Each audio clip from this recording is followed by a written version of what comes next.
खालापूर तालुक्यातील सावरोली औद्योगिक परिसरात असलेली आणि प्रजीविकेचे उत्पादन करणाऱ्या केडीएल बायोटेक ही कंपनी 2013 मध्ये बंद पडली। या कंपनीत कायमस्वरूपी 2014 कामगार व अन्य ठेकेदारीवर जवळपास 700 कामगार कार्यरत होते। या कामगारांच्या जीवावरच त्यांचे कुटुंब अवलंबून होते। कारखाना बंद पडल्यानंतर या कामगारांचे हिशोब मिळावे यासाठी कंपनी व्यवस्थापन यांच्याबरोबर कामगार यांची चर्चा सुरू असताना आश्वासन देण्यात 12 वर्ष पूर्ण झाली।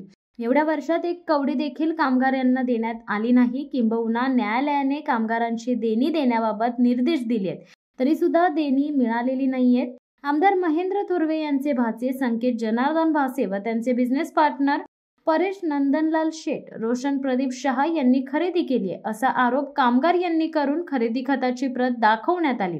कंपनी विक्री झाल्यावर कामगारांनी आमचा हिशोब द्यावा, आपण या मतदारसंघाचे आमदार असून आमचे नेते आहात अशी विनंती केली।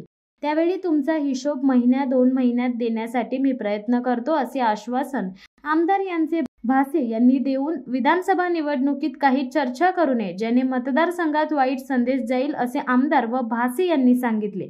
मात्र कामगारांना आश्वासन देऊन सदरची company L&T Larsen and Toubro कंपनीला विक्री केली आणि भरपूर नफा कमवल्याचा आरोप कामगार प्रतिनिधी यांनी केला। L&T सारखी जागतिक पातळीवर काम करणारी कंपनी यांनी कंपनी खरेदी केल्याने कामगार यांना न्याय मिळेल अशी आशा कामगारांना होती। अद्याप हिशोब मिळाला नाहीये, त्यामुळे याबाबत आम्हाला न्याय मिळावा अशी कामगारांनी पत्रकार परिषद घेऊन मागणी केली आहे।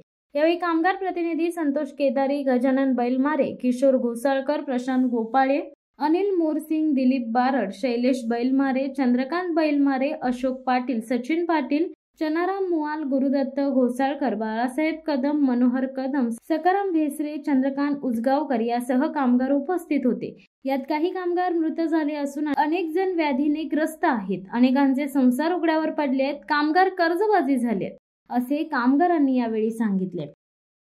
शिवसत्ता टाइम्ससाठी अर्जुन कदम, चौक।